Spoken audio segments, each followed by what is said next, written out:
আমাদের প্রকৃত ভাগ্য রজনী কোনটা বলেন তো? লাইলাতুল কদর। লাইলাতুল কদর হচ্ছে আমাদের একমাত্র ভাগ্য রজনী। সেই ভাগ্য রজনী বলতে কি আপনার হায়াত মত কি পাল্টে যাবে? হ্যাঁ, পাল্টে যাবে। এখানেও আবার অপব্যাখ্যা চলে। আল্লাহ সূরা কামারের 52-53 নম্বর আয়াতে বলেছেন, ওয়া কুল্লা শাইইন ফাআলুহু ফিজ জুবুর। সবকিছু আল্লাহ তাআলা তিনি সেই তার জাবুর লাওহে মাহফুজে লিখে রেখেছেন।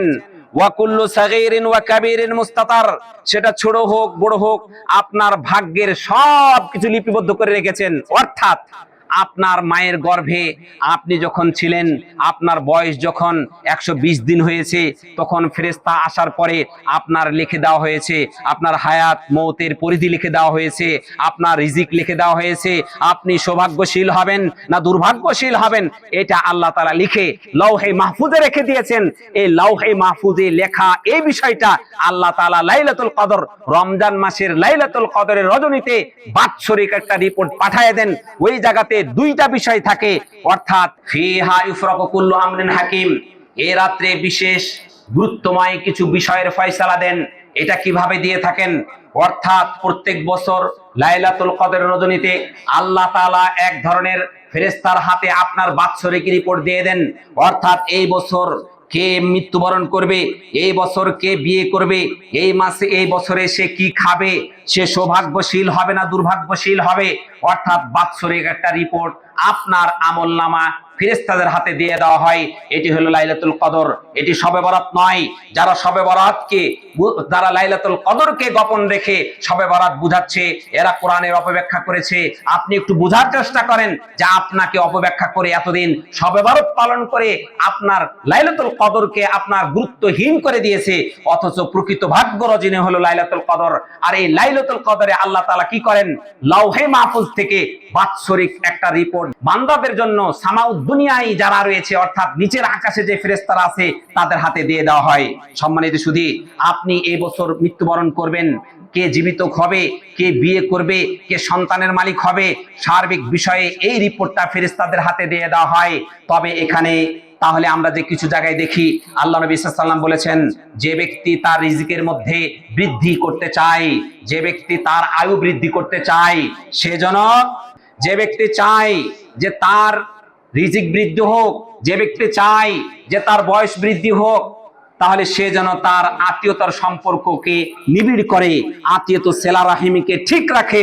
সেলা রাহিমি আত্মীয়তা সম্পর্ক ঠিকের মাধ্যমে আপনার রিজিক বৃদ্ধি হয়, আপনার বয়স বৃদ্ধি হয়। এটার মানেটা কি? আমরা একদিকে জানতে পারলাম যে লাওহে মাহফুজে আমাদের ভাগ্য একেবারে লিখে দেওয়া হয়েছে, আর এটা পরিবর্তন হয় না। এটা পরিবর্তন কিভাবে হয়? আল্লাহ তাআলা ওই ফেরেশতাদের কাছে যে রিপোর্ট দিয়ে দেওয়া হয়, ওই রিপোর্টের মধ্যে রয়েছে এই লোকটা তার রিজিকের এতটা রিজিক থাকবে, আর এই রিজিকের অতিরিক্ত রিজিক যদি চাই, তাহলে তাকে এই দোয়া বা এই আমলের মাধ্যমে বা সেলা রাহিমি আত্মীয়তার সম্পর্কে রক্ষা করার মাধ্যমে তার এই রিজিকটা, সে অতিরিক্ত রিজিকটা পাবে। এই ব্যাখ্যা করেছেন সাহাবীরা। এই আয়াতের ব্যাখ্যাটা এইভাবে করেছেন, সাহাবীরা ব্যাখ্যা করেছেন যে কি, যে আল্লাহ তাআলা বলছেন ওয়ায়ামহুল্লাহ, আল্লাহ তাআলা মা ইয়াশা, আল্লাহ তাআলা সম্ভবত সূরাতুর রাদের একটি আয়াত, যে আল্লাহ তাআলা বলছেন যে কি বলছেন, ইয়ামহুল্লাহ, আল্লাহ তাআলা মা ইয়াশা, আল্লাহ যা চান তা তিনি কি করেন? মানুষের ভাগ্যের যে লিখিত বিষয়গুলো ছিল তিনি মুছে দেন। ওয়ায়ুসাব্বিতু, এবং তিনি যা ইচ্ছা করেন তা তিনি স্থির রাখেন, অর্থাৎ মুছেন না। ওয়া ইনদাহু উম্মুল কিতাব, আর তার কাছে কি রয়েছে? মৌলিক যে ভাগ্যের মানুষের নথিপত্র, সেটা লাওহে মাহফুজ রয়েছে।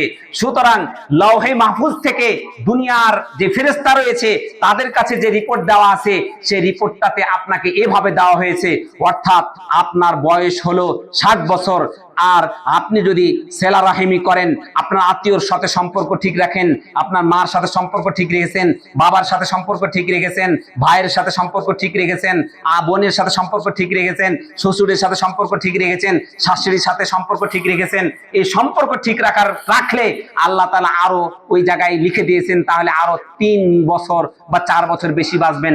এটা হলো তার ব্যাখ্যা। এটা হলো তার ব্যাখ্যা। অর্থাৎ রিজিকের ক্ষেত্রে আবার অন্য একটা ব্যাখ্যা করা হয়েছে যে রিজিক বৃদ্ধি হওয়া, বয়স বৃদ্ধি হওয়া মানে আপনি যতদিন বেঁচে থাকবেন ততদিন আপনি হালাল রিজিক ভক্ষণ করবেন, যতদিন আপনি বেঁচে থাকবেন ততদিন আপনি আপনার রিজিকটা এমন সুস্বাদু হবে যে আপনার রোগ বালা মুসিবত থেকে আপনি বেঁচে থাকবেন। আর হায়াত বৃদ্ধি মানে আপনি যতদিন বাঁচবেন অসুস্থ হবেন না, সুস্থতার সাথে আপনি দিনের উপরে থেকে আপনি মৃত্যুবরণ করবেন। এই দুই ভাবে ব্যাখ্যা পাওয়া গেছে। যাই হোক, যা কিছু মানুষের হয় সবগুলো আল্লাহ তাআলা তাকদিরে লিখে রেখেছেন, ওই তাকদিরের বাইরে কোনো কিছু হওয়ার রাস্তা নাই। সুতরাং আমরা কি করব? আমাদের কাজ হলো প্রচেষ্টা করা, আমাদের কাজ হলো প্রচেষ্টা করা, আমাদের কাজ হলো প্রচেষ্টা করা। আমরা আমলের ক্ষেত্রে ভালো কাজ করার প্রচেষ্টা করব। আল্লাহ তাআলা এর প্রতিদান দেওয়ার মালিক, তিনি চাইলে আমাকে সেটার প্রতিদান দিবেন, তিনি না চাইলে তিনি আমাদেরকে প্রতিদান দিবেন না। এটা আল্লাহ তাআলার ইচ্ছাধীন, এটা আমার তাকদীরের বিষয়। আপনি যদি তাকদীরের উপরে বিশ্বাস রাখেন তাহলে আপনাকে জীবনে আত্মহত্যা করতে হবে না। তাকদীরে বিশ্বাসের বড় ফল, তাকদীরে বিশ্বাসের বড় ফল। আপনি চেয়েছিলেন আপনার একটা বাড়ি হোক, কিন্তু আপনি বাড়ি পান নাই, পেয়েছেন একটা ভালো নারী, পেয়েছেন একটা সুন্দর সংসার। আপনার পাঁচতলা বাড়িতে এসে যে শান্তি ছিল না, আপনার একটা ছোট্ট কুড়ে ঘরে থেকে যে শান্তি পেয়েছেন ওই পাঁচতলা বাড়ির থেকে অনেক উত্তম। আপনার এখানের মধ্যে কল্যাণ রয়েছে, এই কল্যাণে আপনি ধন্য। সম্মানিত সুধী, এখানে আপনার কল্যাণ রয়েছে। আপনাকে এভাবে বুঝতে হবে, আপনি যখন বিশ্বাস করবেন যে আল্লাহ আমার এই কুড়ে ঘরে আমার কপালে লিখে রেখেছে, আপনি কোশ্চিনকালে হারাম ভাবে আপনার পাঁচতলা বাড়ি করার জন্য আপনি আগাবেন না। আপনার কপালে বিশ্বাস, ভাগ্যের বিশ্বাস আছে যে আমি তো চেষ্টা করছি আমার রিজিকের বৃদ্ধির জন্য, কিন্তু বৃদ্ধি হচ্ছে না, বিভিন্ন রকমের বালা মুসিবত আমাকে গ্রাস করছে। এর মানে বিশ্বাস করতে হবে এটা আপনার জন্য পরীক্ষা। সুতরাং এরপরও আপনাকে হারাম কাজে আপনি জড়াতে পারবেন না। অনেকে আছে ব্যবসা নষ্ট হয়ে যায়, তখন কি করে? সুদের উপরে টাকা নিতে যায়। আপনি হেরে গেলেন পরীক্ষায়, আপনি হেরে গেলেন। আপনার বড় ব্যবসা ছিল, সেই ব্যবসাকে গুটিয়ে ছোট একটা ব্যবসা নেন।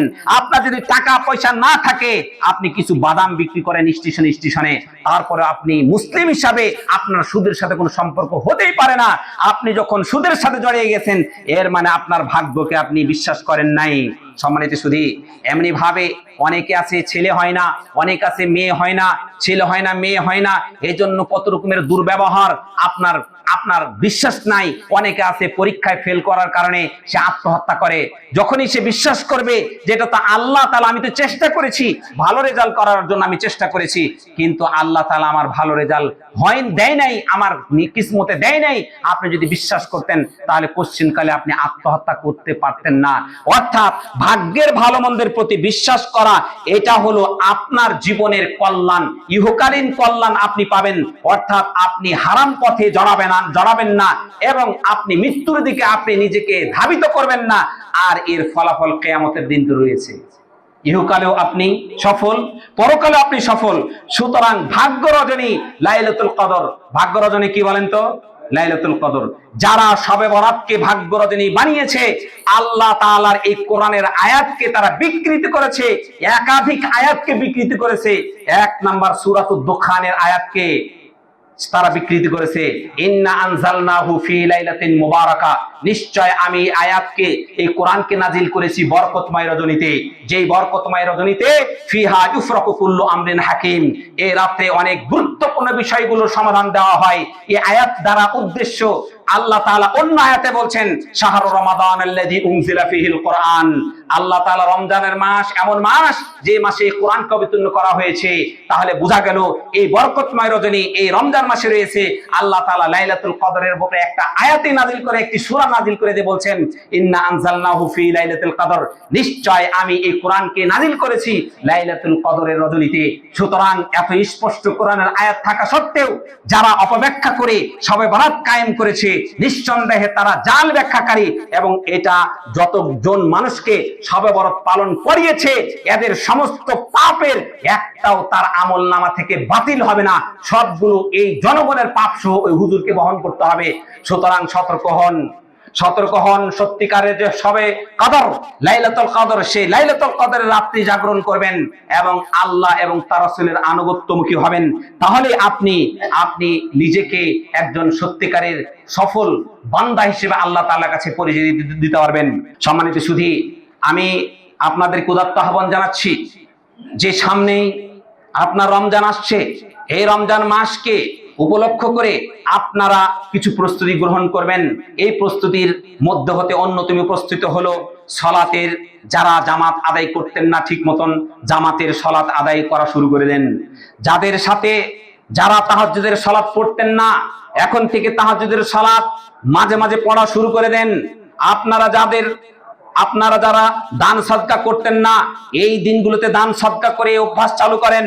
আপনারা যাদের আত্মীয়তার সম্পর্ক ছিন্ন আছে, বাপের সাথে কথা বলেন না, মায়ের সাথে কথা বলেন না, নিজের ভাইয়ের সাথে কথা বলেন না, নিজের চাচার সাথে কথা বলেন না, আপনি যদি রমজান মাসের বরকত পেতে চান, রমজান মাসের নাজাত পেতে চান, মাগফিরাত পেতে চান, তাহলে আজকেই সিদ্ধান্ত নেবেন আমার মা বাবা, ভাই, আত্মীয় স্বজন যাদের সাথে আমি কথা বলি না, তাদের সাথে মাপ চেয়ে আজকে থেকে কথা বলা শুরু করবেন।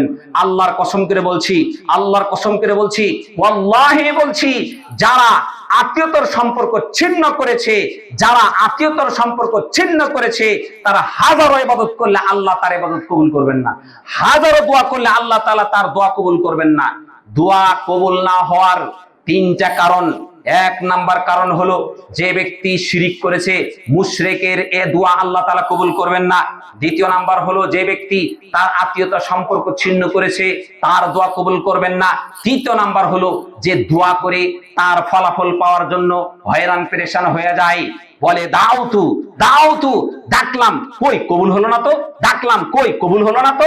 যারা এরকম তাড়াহুড়া করে, এদেরও দোয়া আল্লাহ তাআলা কবুল করবেন না। সুতরাং আপনি যদি একজন সফল রমজান মাসকে সফলতার সাথে আদায় করতে চান, এখন থেকে প্রস্তুতি গ্রহণ করুন। আল্লাহ তাআলা আমাদেরকে রমজান মাস যথাযথভাবে তার মর্যাদা অক্ষুণ্ণ রাখার তৌফিক দান করুন সকলে, আল্লাহুম্মা আমিন। রমজান মাসে যারা ব্যবসা করেন, বিশেষ করে যারা মুদির ব্যবসা করেন, বিশেষ করে যারা বিভিন্ন ব্যবসা বাণিজ্য করেন, ভুলেও পণ্যের দাম বাড়াবেন না। এই জুলুম যদি করেন, রমজান মাসে জুলুম করলেন, রমজান মাসে জুলুম করে মানুষের কাছে আপনি 1 লক্ষ টাকা ইনকাম করেছেন, আমি আল্লাহ করে বলতে পারি এই টাকা নিয়ে আপনি কবরে যেতে পারবেন না। এটা জুলুমের পাপ, আপনাকে দুনিয়ায় শাস্তি পেতেই হবে। শাস্তি কিভাবে পাবেন আপনি বুঝতে পারছেন না। আপনার স্ত্রী 9 মাসের প্রেগনেন্ট, আপনার স্ত্রী সাধারণ হাসপাতালে ডেলিভারি হবে না, সাধারণ হাসপাতালে আপনার বাচ্চাটা থাকবে না, আপনার বাচ্চাটাকে আইসিইউতে নিতে হবে। 1 সপ্তাহ আপনার শিশু সন্তানটা আইসিইউতে থাকার কারণে যে রমজান মাসে যে দুর্নীতি করেছেন, যে খারাপ ভাবে মানুষকে অত্যাচার করে যে টাকা আদায় করেছেন, এটা আপনার এভাবে চলে যাবে, আপনি সেটা বুঝতে পারেন না। কারণ আপনি তো ফিডব্যাকটা আপনি বুঝতেছেন না যে আমার টাকাগুলো আমি এইভাবে মানুষের কাছ থেকে নিচ্ছি, কিভাবে যাচ্ছে। আজ হোক কাল হোক আপনি নিঃস্ব হবেন। আপনি নিঃস্ব না হলে আপনার ছেলে নিঃস্ব হবে, আপনার ছেলে নিঃস্ব না হলে আপনার ছেলের ছেলে নিঃস্ব হবে। আপনার এই পাপ আপনার বংশের উপর বর্তাবে। জুলুমের শাস্তি, জেনার শাস্তি, মা বাবার প্রতি খারাপ আচরণের শাস্তি আল্লাহ তাআলা দুনিয়াতে ভোগ না করিয়ে আল্লাহ তাআলা কোনো বান্দাকে উঠাবেন না। সুতরাং জুলুম থেকে বেঁচে থাকুন, জুলুম করবেন না। আল্লাহ তাআলা আমাদের সবাইকে রমজান মাসের মর্যাদা রক্ষা করার তৌফিক দান করুক সকলে, আল্লাহুম্মা আমিন। আপনি কি মাদ্রাসা লাইনে আপনার সন্তানের পড়াশোনা নিয়ে চিন্তিত? মদিনা ইউনিভার্সিটি থেকে ফারিক অভিজ্ঞ মাদানী শিক্ষকদের তত্ত্বাবধানে এবং ভিআইপি আবাসিক সুবিধায় আপনার সন্তানকে কোরআন হাদিসের বিশুদ্ধ শিক্ষায় যুগ শ্রেষ্ঠ আলেম ও দায়ী ইলাল্লাহ হিসেবে গড়ে তুলতে ইসলামী শিক্ষা ও সংস্কৃতি ইনস্টিটিউট দক্ষিণ খান শাখা সবার থেকে আলাদাভাবে অঙ্গীকারবদ্ধ। শাইখ আকরামুজ্জামান বিন আব্দুস সালাম মাদানী হাফিজাহুল্লাহ কর্তৃক প্রতিষ্ঠিত ও পরিচালিত ইসলামী শিক্ষা ও সংস্কৃতি ইনস্টিটিউট দক্ষিণ খান শাখায় বালক এবং বালিকা উভয় বিভাগে শিশু শ্রেণী থেকে দাওরায়ে হাদিস ক্লাস পর্যন্ত আবাসিক, অনাবাসিক এবং ভিআইপি আবাসিক সুবিধায় ভর্তির রেজিস্ট্রেশন শুরু হয়েছে আলহামদুলিল্লাহ। গতানুগতিক পাঠ্যক্রম থেকে আমাদের শিক্ষা ব্যবস্থায় রয়েছে সম্পূর্ণ ভিন্নতা, কারণ আমরা অভিজ্ঞ মাদানী উস্তাদ দ্বারা শিক্ষার্থীদের পাঠদান করানো সহ মাদ্রাসা শিক্ষা বোর্ড এবং স্কুল কলেজ এর সমন্বয়ে একটি আধুনিক যুগোপযোগী সিলেবাস অনুসরণ করে পাঠদান করে থাকি। এছাড়া শিক্ষার্থীদের জন্য রয়েছে সরকারি বোর্ড পরীক্ষায় অংশগ্রহণের বিশেষ সুযোগ।